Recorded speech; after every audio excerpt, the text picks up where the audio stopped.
2022. I am so glad to be here, and I am thrilled that you are joining us. Hey, do you like our new set? This is our Unpacked Cafe. So I'm so glad you are joining us. Have a sip with us today. We are embracing on a brand new series called Peace of Mind. Yep. And this whole topic is going to be about our mental health. And what a very serious subject that this is, we just want to normalize and make these hard conversations very easy. And so hence, our set wants to embrace the casualness and just the calmness that we want to surround you with these hard topics. We want you to know that it's normal and that it is okay. And so hopefully it makes it easier to talk about, easy to digest. So pull up your cup of tea, your cup of coffee, your biscuits, and let's talk about some things that would be a bit taboo or that would challenge us in a way that we would feel kind of hard to face. I want you to know that we're here. This is a discussion that not only we're all having on a regular basis, but we want to make sure that you are invited into this conversation as well. So whether you're on chat or you're on email, I want to make sure that type in your comments, we'll respond back to you, and we will just engage you in this great conversation, okay? Well, we're going to start talking about a sermon series that Tim began to speak on about 3 weeks ago called Peace of Mind. And this is the version of our sermons that's here on Embassy City about mental health. And he began to talk about this series the first week. If you haven't seen it, I want you to go back and watch it. It was called Silence Isn't Golden. And then the following week, he talked about confessions are golden. Am I right? Confession is golden. Confession is golden. And so we're going to talk about that today. And that's how we're going to start off this mental health series. So please invite your friends and join us in our discussion. Yep. Timmy, you did an amazing job opening up this Peace of Mind series that you are doing here at Embassy City Church. And we hear the phrase, silence is golden. You know, growing up, you hear the phrase silence is golden. And, you know, I know our parents used to say that to us all the time growing up, and the kids, you know, they didn't want you to be talking too much. They're like, shh, silence is golden. Yeah. And so it's a common phrase that really, I think it maybe did more damage than good. You know what I mean? And we understand the heart behind it. Like, hey, kids, maybe, you know, just be quiet a little bit. But then over time, if you realize sometimes these words are so powerful, it almost does silence you. Yeah. It does silence what you want to say. Okay, well, I wanted to say something, but I can't right now, or now it's not the time. And I think we perpetuate growing up with the mindset of, well, maybe it's still not my time to say anything. Maybe I still can't speak, or maybe I still need to be quiet. And sometimes we don't think about these things, but these carry on with us over time. And so I love that you started off this mental health series with silence isn't golden. And you gave some really great reasons why. Would you love to chime in right now? Yeah, so first of all, I'm so grateful that all of you all are here. And I didn't acknowledge them. I'm sorry. Do you all see these beautiful faces? I deeply apologize. I'm so glad to be back. Guys, listen, this is part of the Unpacked team. And we all wanted to be here to unpack this with you because we are all in this together. And the other part of our Unpacked team is behind the cameras, in which you can't see. But they are also a part of this conversation. So I want to introduce you to all the people, or half of the people, who make this show what it is. So thank you, team. You guys are awesome. Thank you for having me. You guys are awesome. Are amazing. Thank you. My bad. I'm so sorry. No, that's fine. For me, I love what you said up front, baby. We want to normalize this conversation. Yeah. This is why we wanted a relaxed environment. This is why we just wanted to kind of open this up, very free-flowing. Yeah. Because silence is killing people. Yep. And that is quite literal, and it's figurative. People are literally dying because of their silence. That's right. Suicide rates are up. There's actually one study that says that 19-year-olds will die by suicide more than any other means of death. Isn't that terrible? Over the next 2 to 3 years. Wow.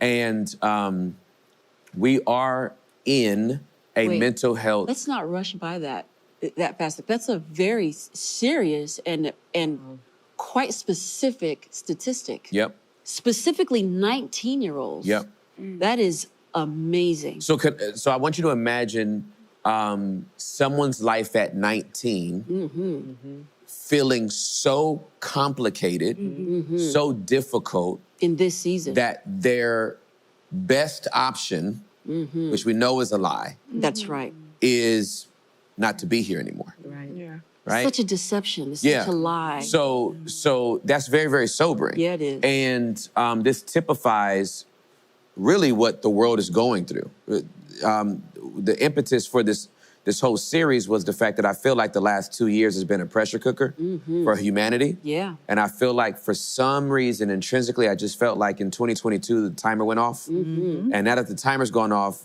we are finding out that people have not navigated the last 2 to 3 years well. That's right. And well, how could they, with so much confusion being thrown at them? With news media, government shifting, something called COVID, which nobody really knew before, a lot of things being thrown at them, not being able to leave home, a lot of things. So, Well, all of that was coming in, but none of that was being verbalized outwardly. Very good. And I don't think people understand the power of speaking. It's actually the first thing we know about God. The very first thing we know about God is that he spoke. That's right. That's the first thing we know about. That's right. Right? That's what right? the book says. We know that he created the heavens and the earth, and then he spoke. That's right. The first thing we know about him. And so as people made in God's image, we were created to speak. Yes. But the very thing that the enemy tries to take away from us is the ability to speak. That's right. What is in our hearts. And when we are robbed of that, the phrase that I've synthesized all my years of counseling behind, 20 plus years,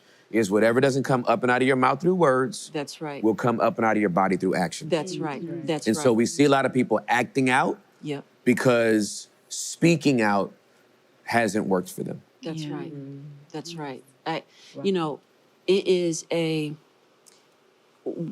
the first week that you did Silence Isn't Golden, we had such an influx of people that needed help, people that needed counseling, because it broke open, basically a can of freedom that I would say. Most people would say a can of worms. Yeah. It may have done that too, but that's also freedom. Right. Right? We say that broke open a can of worms. That means we're about to try to, we can't contain what's about to come out. But for some people, we need that. Right. Yes. Right? Because then we're also freeing something that we've been holding within. Yes. And so to begin the series with letting people know, hey, the first part of some of our mental struggles is we haven't been speaking to be free. Correct. And it's binding us. Yep. And when we don't speak, we keep secrets. Yep. Yes. Absolutely. And when we keep secrets, we literally give the enemy a playground to play in. We literally give the enemy so much room to talk to us at night, talk to us during the day. Yeah. And when we say that, I know in church, we always say, don't listen to the devil. The enemy's speaking. Yeah, and we generalize it. But how does he speak? Yeah. Right? Well, in many ways. Sometimes it's through people. Sometimes it's a thought. It's a thought that can come into our head that's like, you know what? You should feel this way. Or I can't believe they said that to you. Go. It's these little thoughts that come in, and then it lines up with kind of how you're feeling. Like, you know what? You're right, And so, or don't say that to them. Or, it's sometimes these very deceiving, manipulating things that if something in you isn't lined up, it makes sense. Yeah. Right? If something in you might be off a little bit, it almost is like, yeah, that's kind of right. That's kind of right. And so I understand how these things happen.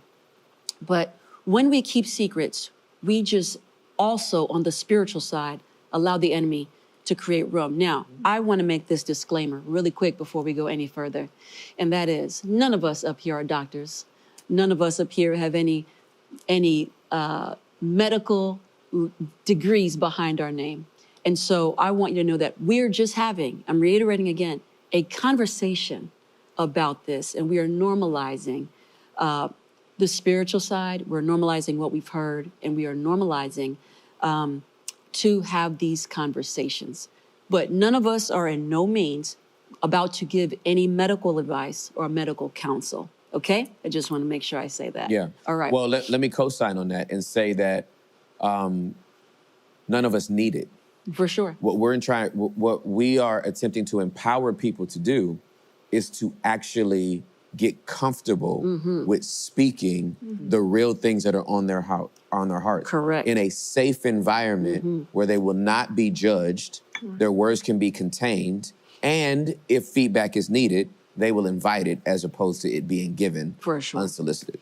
And the thing is surrounding yourself with the people that you love, that you can trust, that makes your environment feel safe, that you can have these conversations with. And there's nobody up here on this stage that I feel unsafe with at all. And so, okay, continuing on for silence is not golden. What were some of the points, do you remember, that you brought up about it? Yeah, so I have all my points in my phone. Come on, bring them out. Because I sleep in between sermons.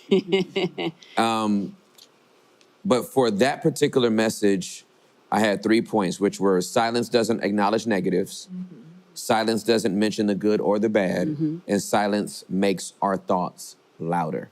And so when we find ourselves not in moments of solitude is different than silence, right? I talk for a living, so I like not talking. For sure. Like, I like having silent time. I'm an introvert. I like having silent time. But we're talking about when you have issues in your heart, trauma in your soul, and that hasn't come out, that silence starts to dwell on negative things.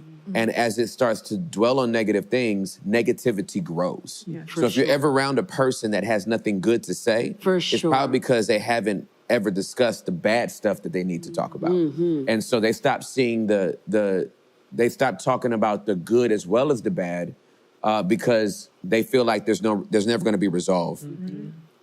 I'm curious from you ladies, whoever wants to be brave enough to talk, about where you have found yourself in that space. The space of silence? That space of silence where it's like, I have some stuff that I really need to get out. I don't feel safe enough to let it out. I tried to let it out. I was misunderstood. I tried to let it out. I was gaslighted. I was actually, it was actually held over my head. I was manipulated with it. They brought it back up in a negative way. You know what I mean? I was shamed because of it. It's sometimes I can say something, or we can say things, and it sounds simple, but speaking is difficult. Breaking silence is difficult. It takes a lot of bravery to do it. It does. And so I'm just curious as to how that has resonated I'll with you. answer that. So what I love about this series and how you started out with silence isn't golden is it made me evaluate what emotions I did not have language for. Because there are a lot of times I'm feeling some type of way and I'll let that some type of way tell me what that is versus me digging, saying, no. What is that feeling? And why are you feeling that? Where did that come from? And what do we need to do to heal that? And so this series has allowed me to find safety in conversations with people that I trust and be able to label these emotions that did not necessarily have a label before. And so that's what I appreciate. That's really good. So you've said something that's very, very important. We have a logical side of our brain and we have a very creative side of our brain. The feeling side of our brains is where we have all our emotions. But what I learned through my own journey with counseling and therapy is until your brain has words, it cannot heal. So people that are caught perpetually in their feelings never heal from them because they cannot label them. It would be, as you were talking, I was just thinking about this beautiful backdrop that we have. If you were to go to a coffee shop and they had all of the drinks, pictures of all of the drinks, but they weren't labeled, you would have to sip all of them to figure out what they were.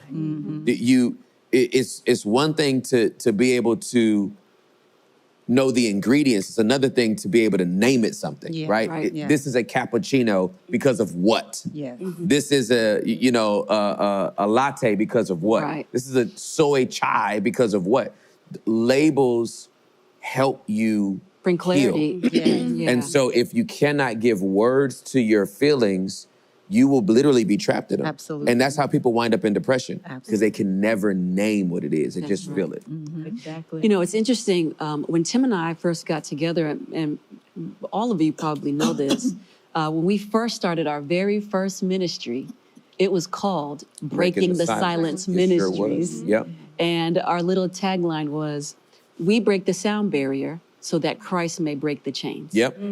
And so what that was we were committed to talk, right, is the start of the healing so that God can continue and finish the healing. That's right. But we have to do our part as well. That's right. And so when you don't talk and you're silent, it even makes your body physically ill and sick at times. It also harbors unforgiveness. There's a lot of people that are ill in their body because they won't speak. When you hold things, you hold stress, you hold illness, so there has to be a level of freedom that comes out. And the easiest way, which would seem easy, is to speak. Right? That's like a first line. And as simple as that may sound, for many people, it's one of the most difficult things to do. For sure. It is, I want to emphasize on that. I'm telling you. It is true, breaking the silence where you have an issue in a marriage. And if you're being manipulated, controlled by a spouse, and you don't speak to someone about it, it can damage your body mentally and physically. Because what happens is that you keep it in, you don't have one to talk to, you don't know anything about counseling. You never heard of counseling. And so you keep all this in, and you begin to get sick in your body. And you begin to affect you, and you end up in a hospital. You mean? And so does it pay? It doesn't pay to just allow someone to control your life over and over and over, because then the consequences. For sure. For sure. You know, I also want to say too that you are brought up, you're raised to be that way. Like as a kid, it starts from as a child. You know, you be quiet. You can have an opinion. You can't say how you feel. And you have a place.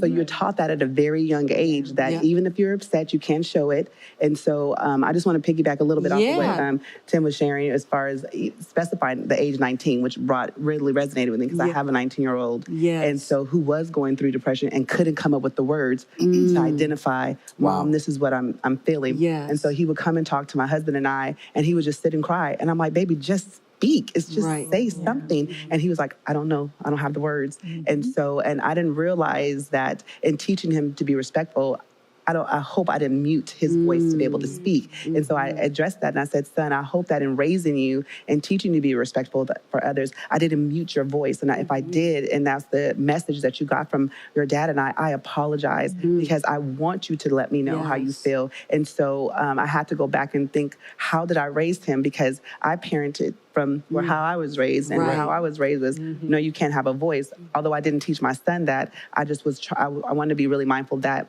my actions didn't teach him that, because when it came down to identifying the words, he just didn't have them. And so, you know, and I can see how he fell into that, being 19, not knowing how to maybe verbalize some of the things that he said. But, you know, since then, we've gone through some counseling, and so now he's like, you know, he's been able to identify more words to identify his emotions. But I do recognize that not having a voice sometimes stems from childhood. That's for sure. That's right. And then, and sometime in parenting and teaching your children respect. Subliminally, you sometimes can, you know, you mute their voice. And I was praying that I didn't do that. And I asked my son, did I do that? And he was like, no, Mom, but I just don't know how the words. So it does make a difference. So think about, because we all have family of origin issues, right? Family of origin is from 0 to 10, right? And when you're babies, you're encouraged. Use your words, right? You're always crying. The baby's always screaming. Use your words. Tell me what's going on, right? And a few years later, they express themselves and you tell them to shut up, right? Don't talk to me, and da-da-da-da. What we have tried to share with our boys is that you can come to us and tell us everything. But where we had to be realistic, and this is where most parents kind of cheat themselves, is they'll say, you can come and tell us anything and we won't get mad. Right. Well, I'm just as an emotional of a creature as you are. Right. So I can't guarantee I won't be upset or frustrated by what you tell me. Right. What I can tell you is that this is a safe space. Right. The place will be safe enough for you to share what you have to share, but I can't guarantee you that I won't be disappointed, that I won't be angry, that I won't be frustrated, because I have emotions too. And so I'm gonna give you permission to share yours, but you have to give me permission to share mine. You can't hold, you can't feel like it's unfair if, well, Mom, I told you and now you're angry. Well, what you said is upsetting. Right. If I find out you've been doing meth, I'm gonna be upset. Right. You know what I'm saying? For sure. If you're 17 and you got a person pregnant, or you're a girl and you came home pregnant, I'm going to be upset. Absolutely. But this is still a safe place. Right. You are still loved here. Yes. I can hold two tensions. I love you and I'm upset with you. Yes. Right? It's called the integration of negative realities. Right. So you can hold two opposing things without letting either one of them go. That's right. And if you can integrate that into your body and into the relationship, it's going to be healthy. Yeah. This is this is fantastic. I love it. Everybody, this is my mom, and I call her Mummy, and so for you all, it's Mrs. Persis, okay? But I love what you said, Mummy, because it is true. In marriages, your spouse can feel like they silence you, or if you're in an abusive relationship. Millie, what you said is great, because as growing up, sometimes you may feel like you're always taught, hey, be quiet, be quiet, be quiet. And admitted as a parent, well, maybe did I do that and contribute to that? And I just want to invite you in on this continued conversation that we're going to keep going, but I just want to talk to you and say, is any of this resonating with you? Have you all experienced anything like this? Have you all been in a situation or in a family where you felt like, yeah, I couldn't say nothing growing up, or, yeah, I just want you to know it's okay to say that. It's okay to have the conversation. It's okay. I want you to put it in the chat. Yeah, that was me. Or yeah, when I was 19, I kind of felt some way. Or I have a kid that, you know what? They're going through the same thing. I want to normalize and let you know that it is okay to say. It is okay to say. So thank you, Mummy. Thank you, Millie. That's great. And I want y'all to keep Can going. I speak to something that Miss Persis Yeah, said? Miss Persis said. That's right. Come on, Miss Persis. Because I just didn't want to rush through that. No, What yeah, they for all sure. said is so great. So I don't want to rush Yeah. what they're saying. It's very important. I want to make sure we spend the time and marinate on it. Absolutely. And that's why I want to go back to what you said, because one of the things that's very, very important to point out, especially from your generation, is how stigmatized therapy and counseling was. That's right. I'm talking about on radio. That's right. At the advent of television. That's right. If you went to a counselor or a therapist, you're going to a shrink. That's right. That's a quack. That's right. You must be crazy. Exactly. The only people that sought help or got help are people that must be crazy. Or belong in a mental institution. Right. So mental health has been stigmatized for so long That's right. that even if you considered it and shared it in a community that didn't have a healthy perspective of it, you were ridiculed. That's right. Or you must be crazy because you got to be counseling, or it must be really, really bad. And That's so right. in the same way, we don't go to doctors only when we have critical injuries. That's right. We don't want to disdain and disrespect the mental health community and only keep them as break glass in case of emergency services. For sure. We want to, in the same way you go to the doctor for a routine physical once a year, right? We want to normalize counselors, therapists, those in the mental health community, that this is a part of you being whole. That's mind, body, and soul. If you have a doctor for your body and you have a church for your spirit That's right. and soul, you should have a therapist for your mind. That's right. We are robbing 1/3 of us, mind, body, and soul, by not treating it properly and giving it the care that it needs. That's right. That's right. It's ignored for no reason, you know. And it's the brain is an organ. Yep.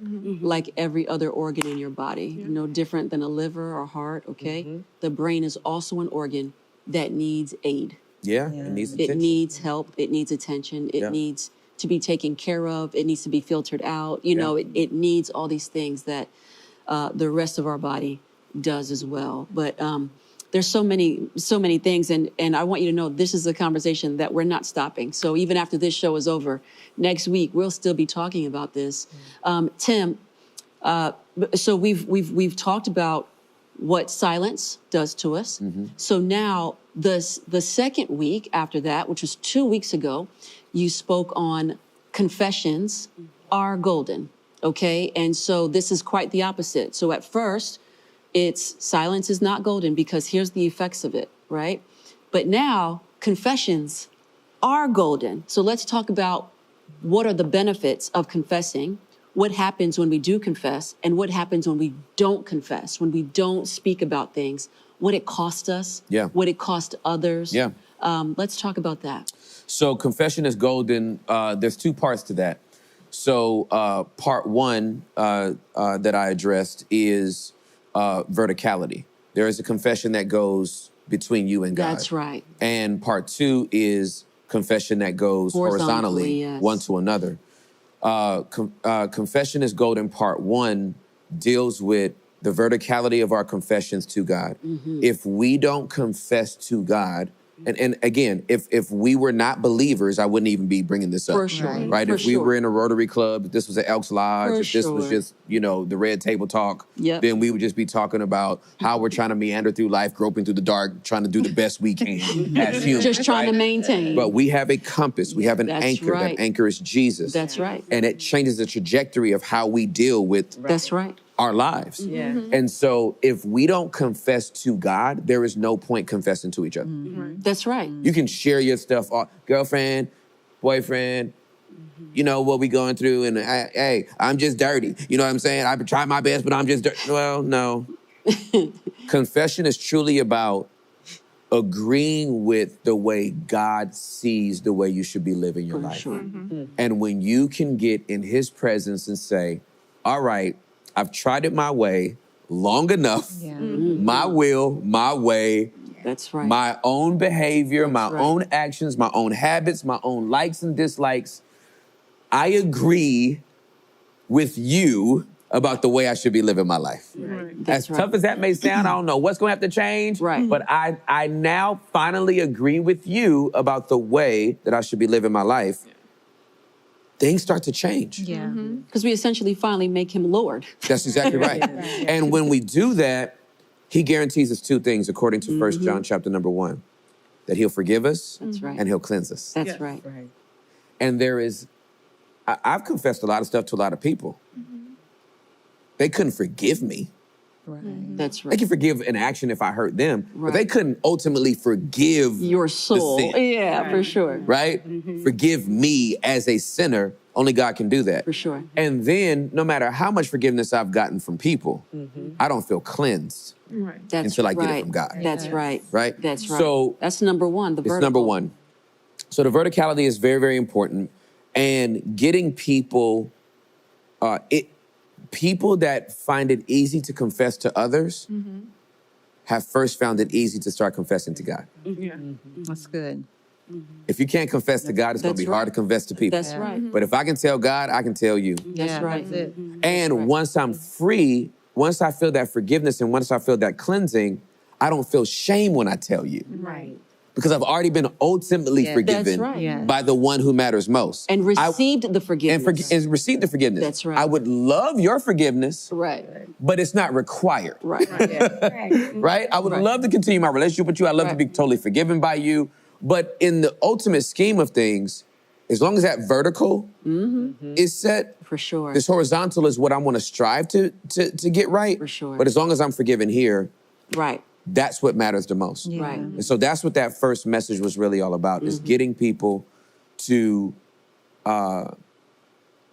agree with God about the way they should be living their lives. Right. That's true repentance. Right. Is I've now changed my mind about the way that I thought I should be living, and I finally agree with you. Yeah. Thank you so much for joining us. We have been having great conversations, and so I'm so glad you have been with us. I pray that this has been really good for you, and we are not going to stop here. So if you would come back next week for more of these amazing conversations. Please use the resources that are on your screen. They are there for you. Please call, inquire, and see what they're about, and how can we get help one step closer to our mental health healing.